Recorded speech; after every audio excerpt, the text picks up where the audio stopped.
Bom dia, boa tarde, boa noite. Estamos gravando o quinto vídeo da série A História da Cabala. Todos os vídeos são importantes e este aqui não escapa à regra, mas haverá no final um pequeno dado que eu vou dizer de memória. Não preciso nem do texto. Vocês vão se surpreender muito, embora eu já tenha dito em outros vídeos. Bem, vamos pedir a vocês que deem o seu like. Não se esqueçam, a mãozinha com o dedinho significa que você gostou. E quanto mais likes tiver, mais nosso vídeo será recomendado, compartilhado e o YouTube recomendará. Além disso, lembre-se dos nossos livros, A Jornada Arquetípica e o Tarot Divinatório, e vamos colocar a Alquimia na plataforma da Hotmart. Dito isso, vamos iniciar, pois já gastamos um minuto.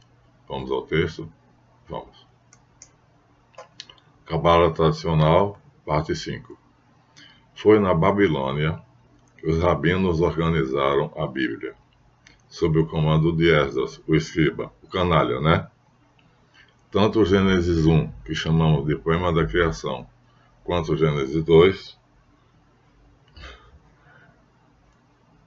tomaram como base a criação segundo o texto caldeu Enuma Elish, Miseriade para 74. Vou mostrar aqui, vamos botar a câmera e mostrar o começo, gente. Olha aqui, ó. De Miseriade, conhecimento sagrado de todas as eras, nós vamos encontrar aqui o mito caldeu da criação, já muito conhecido de vocês. E aqui nesse mito, que começa aqui, ó, Cosmogonia Babilônica, tá vendo? Aqui está tanto os 7 dias da criação de Gênesis 1, tá vendo? Gênesis 1 tem Deus cria em 7 dias. Está aqui no poema Enuma Elish. E vamos encontrar também em Gênesis 2 o início fiel, que diz: quando no alto do céu ainda não tinha nome, a terra firme não tinha sido chamada pelo nome, nada havia senão o primordial absurdo e o genitor deles. Ou seja, o Gênesis 2 vai começar assim: quando não havia ainda nada, nem Javé tinha feito chover, nem tinha criado o homem. Antes do que? Quer dizer que havia um antes, né? Antes que Javé Deus criasse isso e aquilo. Então, esse antes é uma palavra curiosa. Como é que um texto sobre a criação fala de antes? Então, não existia tempo, né? Vai tudo começar ali.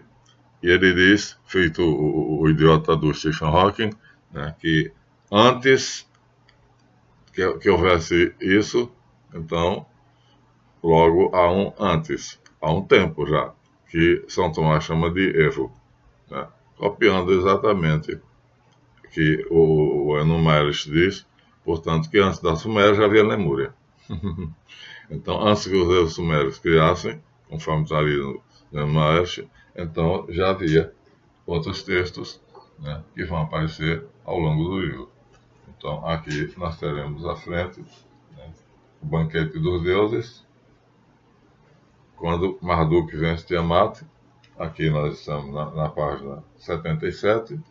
O banquete dos deuses, Marduk é proclamado o rei dos deuses, e nós vamos encontrar na mesa do banquete a água da vida e o alimento da vida, que vai equivaler exatamente ao pão e vinho do Melquisedeque.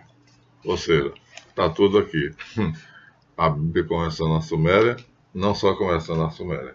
A Bíblia tem tudo a ver com a Suméria. Por isso, um comentador dos meus vídeos disse: professor, eu não tenho nenhuma simpatia pela Suméria. Amigo, você pode não ter simpatia, mas você vai ficar sem saber o que é que aconteceu se você não conhecer a Suméria. Voltemos ao texto. Então está no livro de Miseriade, e Miseriade foi o fundador das duas ciências, mitologias comparadas e religiões comparadas. Então é nele que nós vamos encontrar o poema Enuma Elish, que foi traduzido nas tabuinhas uniformes de Noah Kramer, Samuel Noah Kramer, né? Então aqui, além da gente ter aqui o título, né, a história começa na Suméria, a gente pode dizer a Bíblia começa na Suméria também, do mesmo modo. Então tudo está aqui. Então, meu querido visualizador, se você não gosta da Suméria, passe a gostar, senão você não vai compreender a Bíblia nunca. Nunca vai compreender. Porque a Bíblia foi adulterada. E as tabuinhas, conforme a tradução do professor Noah Kramer, vejam bem, estão íntegras, estão inteiras. Ninguém mexeu, a não ser Zacarias Sitkin, que foi desqualificado. Continuamos a leitura.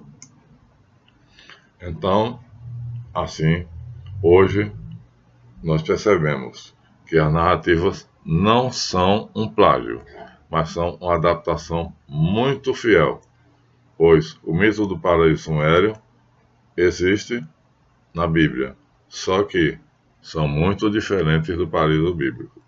Olha, a civilização sumeriana não tinha nenhum pejo de apresentar a vida sexual de Enki e Ninuseg como sendo uma coisa que hoje, né, seria extremamente erótica.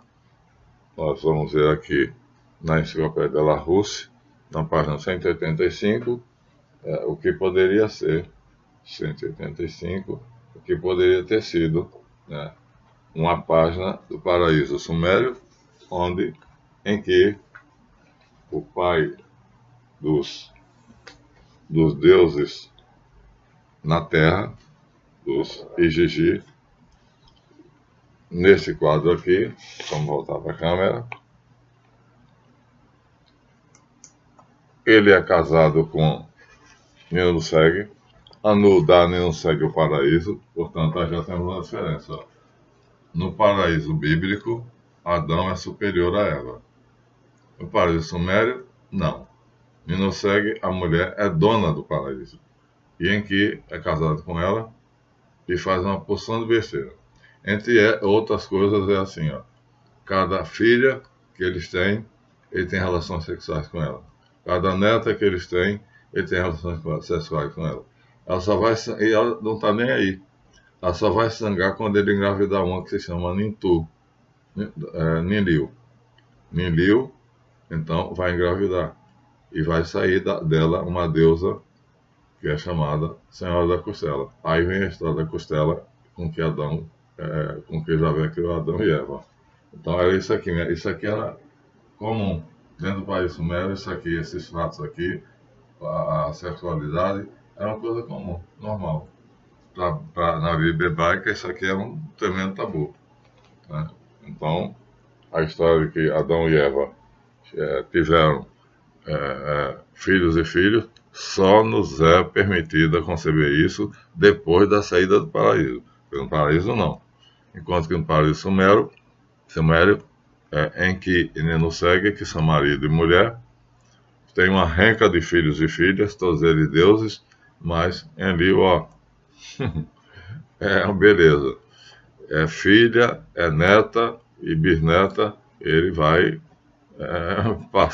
traçando todas elas. Então, e Ninuseg não está nem aí. Só se incomoda quando ele engravida uma. Então, a gravidez não podia ser. Ele podia fazer o que quisesse, mas não podia engravidar.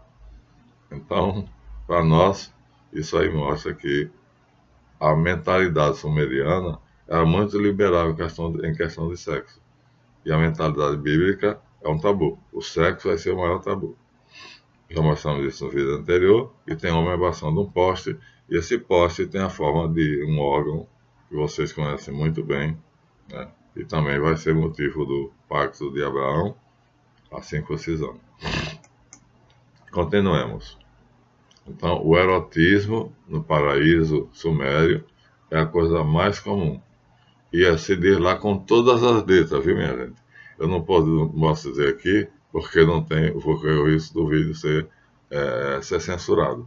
Mas é a coisa assim, aberta, escancada. Disse o nome do órgão genital feminino, disse o nome do genital masculino de Enki e Nino segue nas aventuras dele. Bom, ao contrário, a queda, que é o mítico Adão e Eva, vai mostrar exatamente o contrário, que é devido ao fato de apenas estarem nus. Olha só, somente o fato de já estarem nus já é escandaloso para os judeus. Aqui nós temos no livro de Huxley, não confundir com Aldous, eu sempre penso em Aldous Huxley, que é o mais famoso. Aqui não, aqui é o Francis Huxley. Mas nós vamos encontrar o quê? Adão e Eva, supostamente aqui, sendo expulsos do paraíso, estão nus. Isso já é um escândalo, o fato de eles estarem nus, né? E outro escândalo é escamoteado através do mito da fruta, de Adão ter comido a fruta da árvore da ciência do bem e do mal, e Eva também terem comido. Bem, a palavra comida em português, né? Adão comeu o fruto proibido, e Eva deu a Adão o fruto proibido. Então, fica claro, né? Dizer mais claro do que isso só se desenhasse. Então, você vê que a diferença de concepção, o tabu sexual na civilização judaica é uma coisa que o meu amigo Ramanedá disse para mim. Se a gente tivesse herdado o paraíso sumeriano, hoje nós levaríamos uma vida sem culpas. Podíamos fazer o que quisesse. Ou seja, nós teríamos libertinagem, não liberdade sexual. A libertinagem é a maior libertinagem, porque o paraíso sumeriano era isso. É pura libertinagem. Tudo é permitido, tudo é lícito. Com os nomes claros, explícitos. Não vou poder ler. Não vou poder dizer. Tá? Então, ficou claro já que a árvore sumeriana era genealógica. Isso ninguém tem dúvida. Enquanto que a árvore cabalística não era. É os poderes de Javé. Então, comparando ambas, nós vamos poder ver isso com a devida clareza. E isso não desclassifica, não desqualifica a árvore atual, não é nossa intenção aqui desqualificar a árvore da vida que nós estudamos hoje, não. Mas a diferença entre ambas, já mostramos antes, é muito grande. Tá? A árvore sumeriana é uma árvorezinha, com flores e pétalas. E nessas flores tem no centro o nome de um deus. E nas pétalas o nome do descendente deles. Numa dessas aqui, no centro está o nome de um deus sacerdote. E ao redor das pétalas está a dinastia dos reis sacerdotes sumerianos, da qual consta Melquisedeque. Essa daqui também é muito importante e nós vamos estudar em detalhes, mas talvez em outro capítulo, porque é muita coisa. Então, ambas são importantes. Mas, aqui, por exemplo, nós já temos aqui, ó, na Cabala judaica só se dá a árvore, mas na Cabala transformada pelos alquimistas oracusos, aqui em cima da Cabala, temos aquele deus sumeriano que tem corpo de homem, mas está dentro de uma cestinha. Essa cestinha tem asa, é um sol alado e tem uma cauda de pássaro. Então, aqui nós temos o Ain Sof e Ein Sof é o, que seria o equivalente. Então, minha gente, tudo só pode ser compreendido se a gente for ter a Suméria. Então, não adianta, meu querido amigo, não gostar da Suméria. Se você não gostar, é um direito seu. Né? Então, aqui nós temos um sacerdote judeu, talvez o sumo sacerdote, caracteristicamente judeu, enquanto que o sumeriano não tinha essa frescura toda, não tinha tanto planejamento, tanto babilaque, né? Era tudo muito simples, porque essa porção de ornamentos aqui, a tábua do peito aqui do judeu, chamada Urim e Tumim, e com as pedras preciosas, indicativas de 12 pedras, 12 tribos. E aqui tem uma sacolinha com um oráculo, tá? Ou seja, um tarô, as runas, e o seu baralho cigano com a coisa da natureza. E aí os evangélicos vão dizer que os adivinhos não terão lugar no reino de Deus. Então, nenhum sumo sacerdote judeu vai estar no céu, porque eles usavam Urim e o Tumim, que era um oráculo. Aliás, não tinha nenhuma civilização antiga que não usasse adivinhação. Nenhuma. Então está todo mundo no inferno. É assim, a gente não pode levar a Bíblia para da letra, minha gente, porque na verdade o oráculo é considerado divinária. Divinária vem de divinos. Divinos é divino. Então, a pessoa que sabia jogar o oráculo, ou lidar com o oráculo, ler um oráculo, era uma pessoa que adivinhava. E os adivinhos não terão, segundo Apocalipse, né, parte no reino de Deus.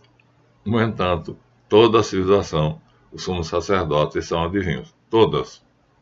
Através de qualquer meio. Ou sonhos, né, ou tabuinhas, ou o Xing, que são 2 moedas, né, ou varinhas, varetinhas, mas vai haver sempre a leitura oracular, que começa com o Urim e o Tumim, que são 2 moedas, caro coroa.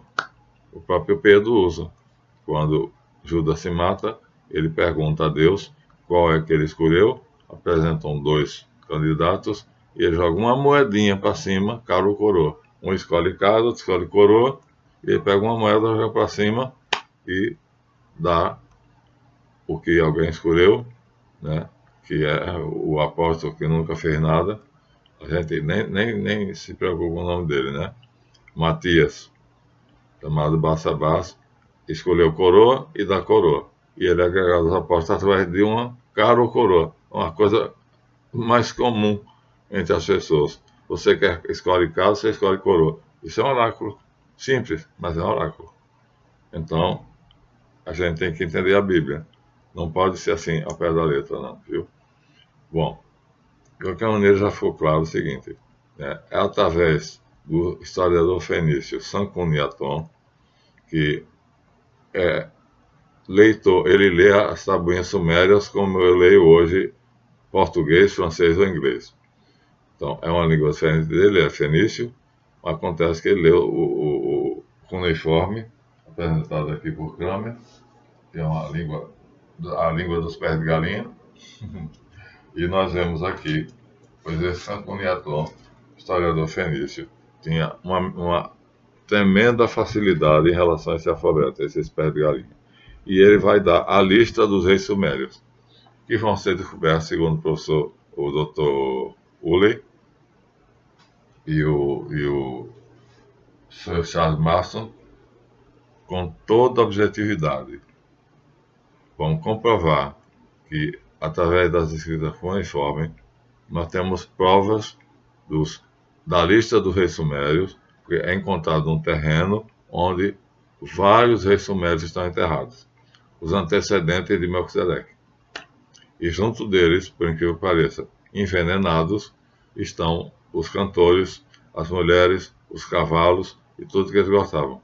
Ou seja, quando o rei morria, então era introduzido numa câmara, colocado em cima de uma mesa de mármore, e todas as pessoas de quem ele gostava entravam e era servido um caqueirozinho com veneno. Um veneno que matava assim, adormecendo. E isso era costume. Então, para que isso? Porque eles acreditavam na ressurreição. Que quando o rei ressuscitasse, então também ressuscitariam todos os seres que gostavam dele. No Egito a mesma coisa. O faraó é enterrado com todo o seu tesouro, com todos os seus bens e com tudo aquilo que ele mais valorizava. Porque ele vai ressuscitar rico e levar a mesma vida que levava com o faraó. Vai ter a mesma vida com as suas riquezas. Por isso os túmulos foram roubados. Os ladrões foram espertos, porque conseguiram entrar nas pirâmides. Então, minha gente, a ideia da ressurreição, por isso eu digo aqui, né? Não temos como escapar. Não é uma crença minha simplesmente. Não somente está na Bíblia. Nós temos testemunhos arqueológicos de que havia essa crença. E por causa dessa crença, coitado, olha, o barbeiro do rei, o padeiro do rei, os cavalos que ele gostava, as esposas dele, tudo recebe um caqueirinho com veneno que faz dormir, e a pessoa dormindo, morre dormindo, o coração para. Isso hoje já está na boca de todo mundo. E no banquete que é oferecido a Marduk, aqui nesse livro aqui, já mostrei a vocês antes, na narrativa aqui, que está aqui à frente, aqui é oferecido um banquete a Marduk depois que ele vence Tiamat. Tiamat é um dragão, é um monstro, é a mãe dele. Ele não é. Curioso, né? Um dragão gera filhos que não são monstruosos. E aqui os deuses celebram a vitória de Marduk sobre Tiamat, bebendo a água da vida e o alimento da vida, que já será o pão e vinho do Melquisedeque. Então, não dá para não entender a Suméria, porque a Bíblia começa na Suméria.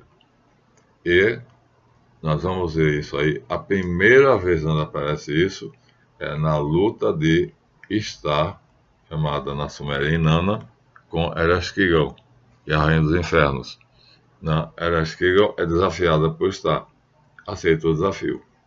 E aí, quando Istar chega até os infernos, ela é obrigada a deixar um poder em cada porta do inferno. E o inferno tem 6 portas.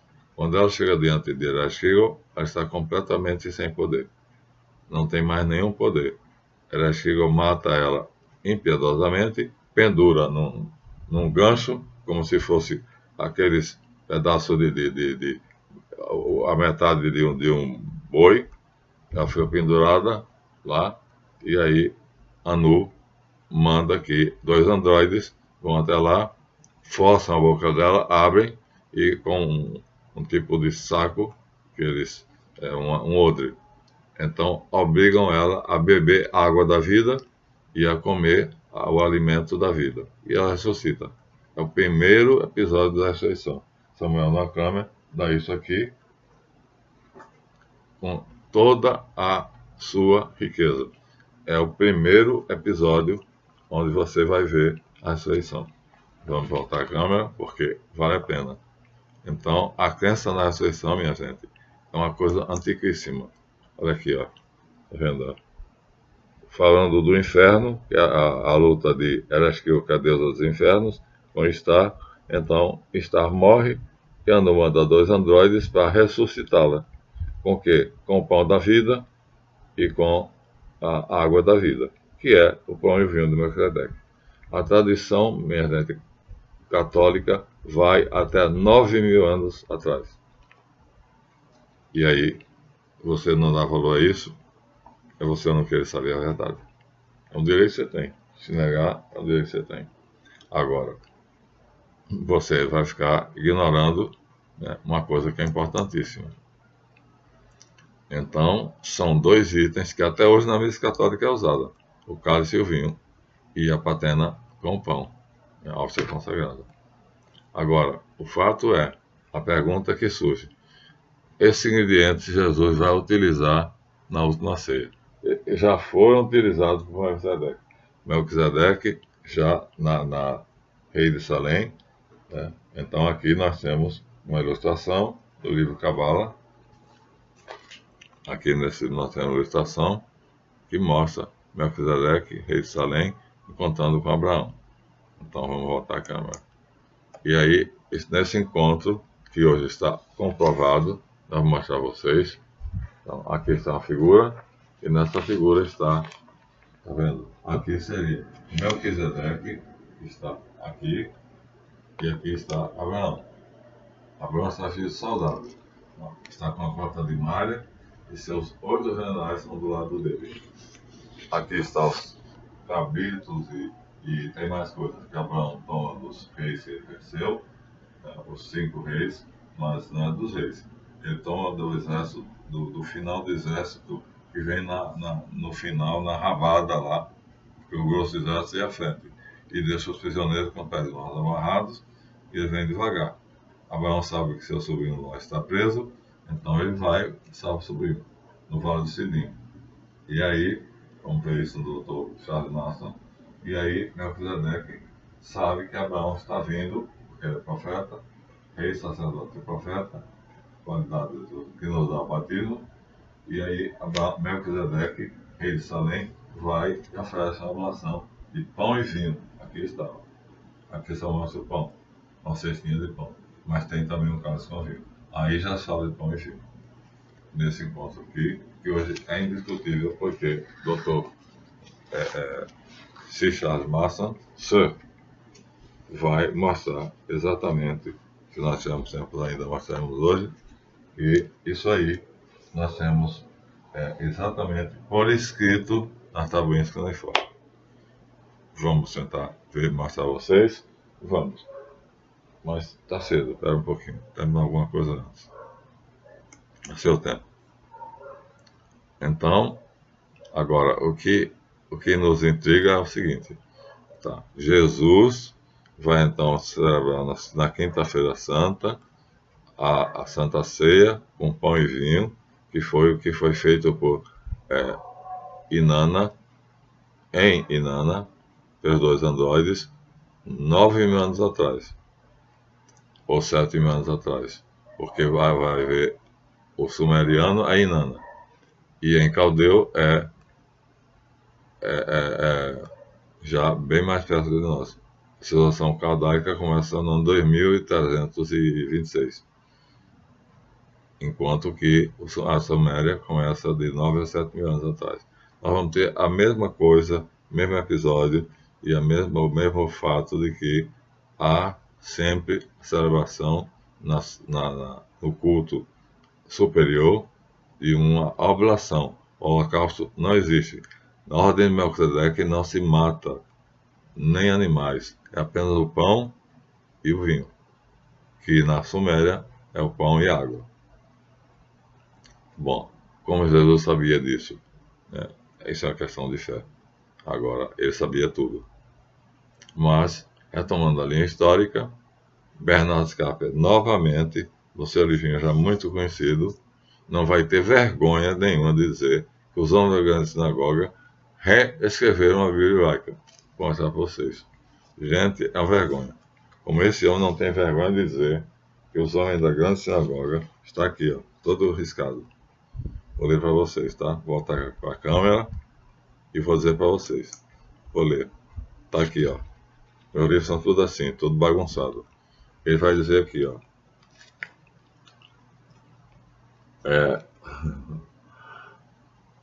Em uma passagem clássica do Talmud, Baba Batra, 14b e 14a, é dito que os livros bíblicos já eram conhecidos e aceitos. Na época de Esdras, é sempre o canário de Esdras. E são os seguintes: todos os profetas, todos os Ketuvim são mencionados. Meu Deus do céu, quer dizer, reescreveram o que os profetas disseram. Hoje nós não temos certeza se a profecia de Isaías, de Jeremias, né, de Ezequiel, se são verdadeiramente o que está ali. Porque os homens da grande sinagoga reescreveram. Se reescreveram, qual foi o resultado? Vai mais. Também escreveram Rute, Salmos, Jó, Provérbios, Eclesiastes, Cântico dos Cânticos, Lamentações de Jeremias, Daniel, Esther e Crônicas. E o próprio Esdras escreveu o livro dele, mas ainda os homens da sinagoga fizeram uma revisão do livro de Ezequiel e dos outros profetas, Daniel, Esther e o livro das Crônicas. Então, os homens da grande sinagoga. Então, a Bíblia que nós temos hoje, minha gente, não pode ser confiável. Porque foi tudo reescrito. E Esdras destruiu os originais. Ou seja, depois de ter feito, reescrito o que estava lá, que nós não temos a menor ideia do que era, ele destrói os originais. Então, o que nós chamamos hoje a Bíblia original não é nem um pouquinho original. Por quê? Foi uma reescrita por Esdras. Por isso que eu digo o canário do Esdras. Por que ele fez isso? Ele pegou o que havia antes dele, que é o texto original, e destruiu depois de ter reescrito. Então, esse cidadão, vou te contar, eu não tenho nada adjetivo para dar. Bem, mas de qualquer forma, nós temos uma Bíblia hebraica original, chamada Tanakh, T de Torá, N de Neviim e K de Ketubim, exatamente. A lei, os profetas e os livros históricos. Mas tudo isso foi mudado pelos homens da grande sinagoga, cujo presidente era Esdras. E Esdras escreveu seus 4 livros. 2 livros de crônicas que substituem as pétalas da sumeriana. Tá vendo, minha gente? é importante. Então deixam de ser pétalas e passam a ser pergaminhos, que são couro de carneiro. Então, há mudança. Por isso, a árvore suméria deixa de ser necessária, porque não se escreve mais a genealogia, não é escrita mais em pétalas, é escrita em pergaminhos, que são couro de carneiro. Vamos correr. Mas tentou-se em vão fazer a reconstrução desses textos. Os dois esforços são: a Sociedade Torre de Vigia. Aqui, ó, nesse livro aqui, vou voltar a câmera. Os Testemunhos de Jeová, conhecidos assim, não chamam de Bíblia, eles chamam de as Sagradas Escrituras.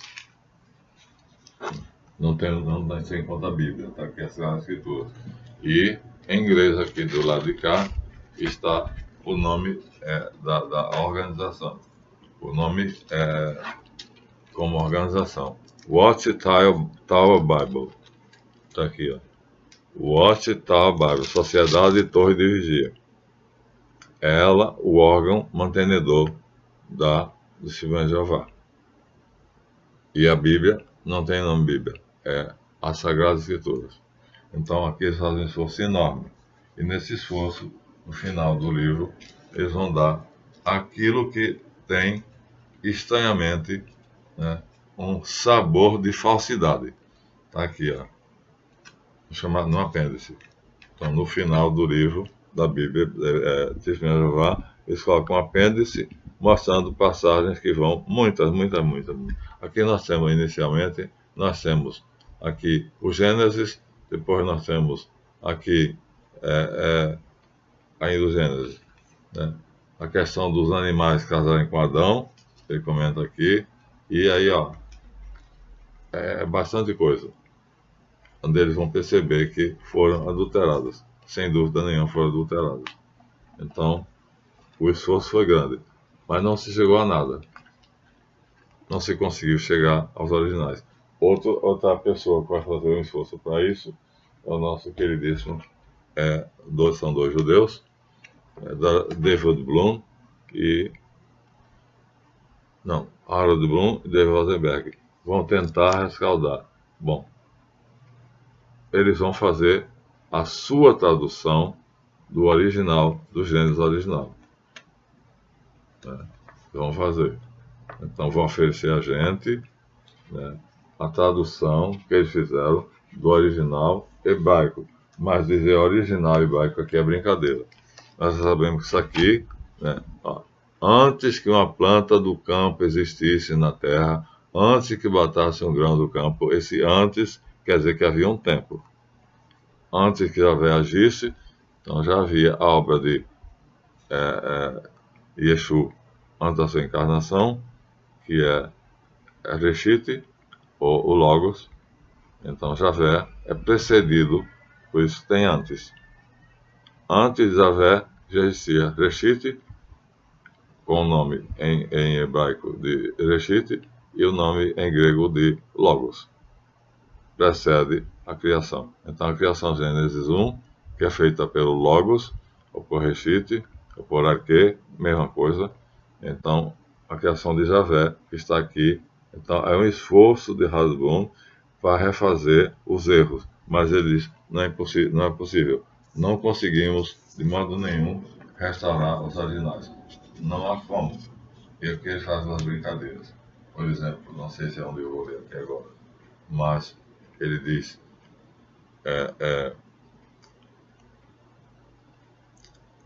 os nomes, as partes posteriores ao Gênesis, ao Êxodo e aos Números, são todas revisadas, foram todas censuradas. Pronto, censuradas, revisadas, inseridas, modificadas, mutiladas. Pronto. Então, eles aqui na página 17. Para quem quiser ver. Então, o que nós temos hoje como a original foi mutilada. Isso aqui claramente. E numa brincadeira aqui, ele dá duas coisas interessantes. Como era o Gênesis original? É um poema que é grotesco. Javé é um cavaleiro, é São Jorge. Já mostrei isso aqui a vocês várias vezes. É um mito cananeu, onde mostra, é curtinho, tá? Onde mostra, não vou ler não. Mas mostra aqui que Javé cavalga querubins e usa com dragões, como São Jorge e o dragão. Daqui foi tirado o texto de São Jorge, por isso Paulo VI caçou São Jorge. Não, São Jorge e o dragão, porque a imagem de São Jorge vestido de soldado romano continua existindo. São Jorge existiu, tá, minha gente? São Jorge não é um mito. Agora, São Jorge montado em querubins, lutando contra dragões, como a gente vê na imagem de São Jorge, né? Ele em cima do cavalo e a lança dele na boca do dragão, isso aí é a historinha para boi dormir. Aí Paulo VI mandou ter essa estátua de todas as igrejas, exceto das que fossem consagradas ao próprio santo. E outra coisa curiosa é que ele vai dizer que há dois Abraãos, ou seja, há um Abraão que aparece na Bíblia como sendo bisavô de José, e há outro Abraão que aparece nas histórias dos rabinos antigos. Ou seja, o Abraão da Bíblia é mais de 600 anos anterior a José, que seria seu bisavô, seu bisneto. Então, na Bíblia, Abraão é bisavô de José. Nos pergaminhos antigos dos rabinos, Abraão é 600 anos anterior a José. Eles aqui de brincadeira. É a primeira vez que eu vejo um bisavô ser 600 anos anterior ao seu bisneto. Está aqui, ó. Página 212. Então, o que está na Bíblia não é confiável, infelizmente. Mas, por isso vamos dizer da Bíblia? Não. Não porque Charles Marston vai fazer um esforço e vai reconstruir. Vamos encerrar por aqui, já estão 37 minutos, mas Charles Marston vai fazer uma lindíssima, onde ele vai mostrar muita coisa interessante. Por exemplo, aqui nós temos o aparecimento de o pai de Abraão. Nós temos aqui um relato, né, muito sério. Aqui nós temos, ó, para todos os caras, meus livros são tudo assim, tudo é uma porcaria. Onde mostra o seguinte: no ano 1350 a.C., mostra que Teraque combate Querete, rei da Sidônia. Isso é em cuneiforme, minha gente. Isso é um texto mostrando o pai de Abraão, Teraque, combatendo o rei da Sidônia. E também mostra que os Abiru, ou hebreus, são descendentes de Teraque. Mostra mais ainda. Mostra que Abraão, o homem de Ur, estudava na Universidade da Suméria, da Caldeia, em Ur dos Caldeus, e diz exatamente o que é que ele estudava. Geometria, raiz quadrada, nós sabemos qual é o currículo da escola que Abraão estudava. Mas o mais importante está aqui adiante. Aqui adiante está dizendo que Abraão saiu de Harã com o pai e foi para Canaã. Por quê? Porque eles viram em cima das montanhas os acádios, que são guerreiros. E aí a composição final, ó, veja, lá onde tem a história de Teraque, esqueci de ler, mas tem contratos de Abraão, contratos escritos entre ele e os ricos da Caldeia. Isso está lá, em cuneiforme, escrito contratos de compra e venda feitos por Abraão, com esse nome, Abrão, né? Não tem ainda a teofania, está lá os contratos. Escrito entre Abrão, negociações feitas entre Abrão e ricos caldeus. Pronto. E aqui, finalmente, nós temos o célebre encontro. Aqui nós temos, houve um encontro entre Abraão e Melquisedeque. Bom, aqui o professor Dr. Charles Marston, no Já Vi Essa Verdade, vai dizer que ele próprio escavou, ele mesmo. Descobriu onde era o lugar de Salém, a cidade fundada por Melquisedeque no Monte Jebus, que Davi vai mudar para Monte Sião, vai criar sionismo a partir daí. Ele diz que debaixo de uma plantação de couves, eles enterrou a cidade de Salém, que é pequenininha, 7 acres ingleses, eu não tenho ideia. E no cume de uma colina, a colina de Jebus, ou Mancião, né, estaria, portanto, abaixo de 7 cidades, o palácio de Melquisedeque, tal como é descrito na Bíblia e em outros livros. Então, encontrou-se assim, sem nenhuma dúvida, a existência exata da cidade de Salém. Aqui está, na página 586. Então, o próprio autor do livro é o arqueólogo que descobre Shalem, Jerusalém, original, pequenininha. Querem mais do que isso? Então, minha gente, a gente tem que se render. A Bíblia tem duas características. Por um lado, ela apresenta fatos que a gente tem o direito de duvidar. Por outro lado, ela apresenta fatos que são muito difíceis da gente duvidar. Aqui, nesse caso, ele encontra Jerusalém. Uma Jerusalém pequenininha, mas Jerusalém. Agora, o canário do Esdras é responsável por todas as alterações. Ele não se perde dizer que aqui nós vamos encontrar um absurdo na página 34 do livro de Bernardo de Cásper. Nós vamos encontrar o seguinte, olha só. Aplica-se maior rigor à observância dos escribas, a tradição dos antigos, do que a tradição, do que a escrita, a Bíblia escrita, a Torá escrita. Ou seja, a Torá oral, chamada Shebal Pé, é superior ao Halachá Limoshem Sinai, que é o nome que ele dá aqui à Bíblia escrita. Então, a tradição de 613 preceitos que vão se acumular ao longo do tempo, né, se sobrepõe aos 10 mandamentos. Olha, gente, 10, apenas 10, foi o que Javé deu a Moisés. Pois bem, os antigos, os patriarcas, fizeram 613. Só os 13 já são mais de 10. Só o finalzinho. Os dois dias de final, 13, já são mais de 10. Agora vamos ver um segredinho rápido. Então, aí, minha gente, nós vamos contar uma coisa curiosa.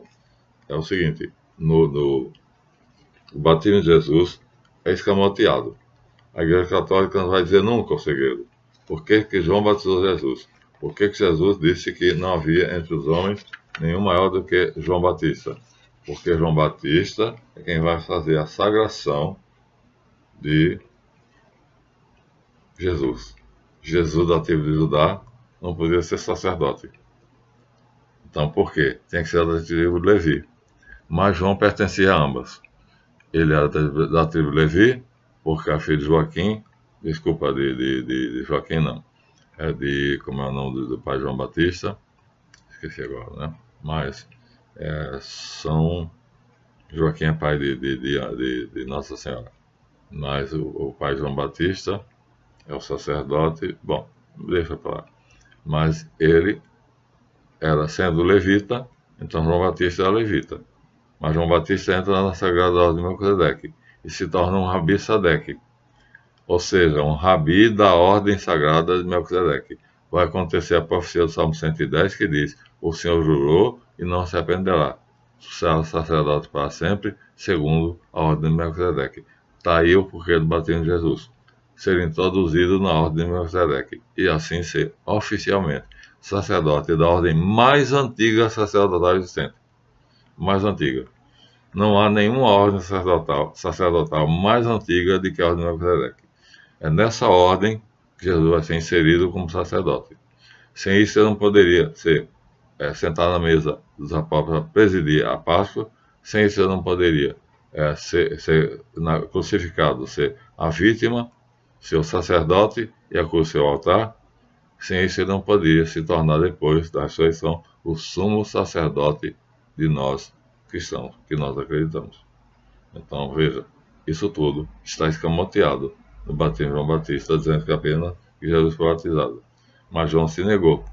Se eu devo ser batizado por ti, tu vens a mim, ele te deixa, necessário é que se cumpra toda a tzedaka, justiça.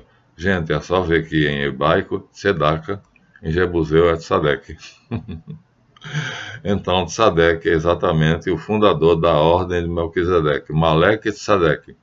E Jesus disse: é preciso que a ordem continue. Se você não me batizar, não me tornar um sacerdote da ordem de Tzadeque, então ela vai se extinguir. Porque os consanguíneos, 175 anos antes, o Onias III tinha sido eliminado do mapa, tinha sido tirado do mapa, né? Em Dafne. Foi exilado e lá ele foi traído e então assim tiraram a vida dele. E aí é necessário que alguém substitua, já não há mais consanguinidade. Jesus não descende de Melquisedeque, mas a ordem aceitava quem queria. E Jesus vai até o Rio Jordão para ser batizado por João Batista para se tornar sumo sacerdote da ordem de Melquisedeque, que nasce 9.000 anos antes dele. É isso aí. A igreja devia dizer isso, não dizia? Uma vergonha, não diz. Então, aqui está dito o que eu dizia, no capítulo 5, e vamos ligar Jesus Cristo no ano 1 no ano 33 da nossa época, na quinta-feira da Paixão, celebrando Santa Ceia com pão e vinho, há 9.000 anos atrás, quando Inanna recebe pão e vinho para ressuscitar, e quando os deuses maiores, os Danji e os Anunnaki, celebram a vitória de Marduk sobre Tiamat. E por que isso? Porque Marduk vence, portanto, aquela que seria a mais perigosa adversária dos deuses reinantes. Pronto, ficamos aqui. Então, o batismo de Jesus não podia acontecer, porque era para perdão dos pecados. Jesus não tinha pecados. Aí você tem que contar a chave. A chave é uma chave maçônica. Quando João Batista não posso batizar você, você é superior a mim, ele diz: é necessário que se cumpra toda a tzedakah. Tzedakah em hebraico é justiça, mas em jebuseu é tzadek. É preciso que a ordem de tzadek continue. E sou eu que vou ressuscitar. E você sacerdote in eternum, para sempre. Porque depois de ressuscitado, não morrerei mais. A igreja diz dizer isso. Bom, minha gente, boa visualização.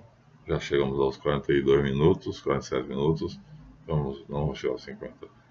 Deem o seu like se não deram ainda. Está na horinha da joinha. E até o sexto capítulo. Vamos fazer o sexto.